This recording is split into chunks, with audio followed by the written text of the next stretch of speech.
First ribs. তো এটা হচ্ছে মরফোলজি হচ্ছে এটা একটা ফ্ল্যাট বোন। সো হিস্টোলজি হচ্ছে outer and inner compact middle spongy. তো এবার সেটার পার্টস, তো এটারও তিনটা পার্টস কি, যে পোস্টেরিয়র ইন, অ্যান্টেরিয়র ইন এবং ইন্টারভেনিং শ্যাফট। এবার আসছি পোস্টেরিয়র ইনটাকে আমরা ডেমনস্ট্রেট করি। তো পোস্টেরিয়র ইনটা হচ্ছে আমরা কী কী ফিচার পাই, তিনটা ফিচার পাই, যে হেড, তারপর হচ্ছে নেক, তারপর হচ্ছে টিউবারকল। হচ্ছে হেডটা হচ্ছে স্মল অ্যান্ড রাউন্ডেড এবং এটা আর্টিকুলেট করা হচ্ছে ফার্স্ট থোরাসিক ভার্টিব্রার সাথে। এবার আসি নেক, এই যে নেকটা হচ্ছে রাউন্ডেড এবং তারপর আসি টিউবারকল, এবং এই যে টিউবারকলটা হচ্ছে ওয়াইড অ্যান্ড প্রমিনেন্ট এবং এর মিডিয়ালি হচ্ছে একটা ওভাল ফেসার থাকবে, যেটা হচ্ছে আর্টিকুলেট করা হচ্ছে ফার্স্ট থোরাসিক ভার্টিব্রার যে ট্রান্সভার্স প্রসেসের সাথে।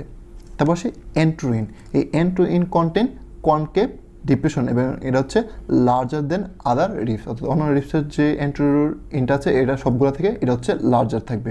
এবং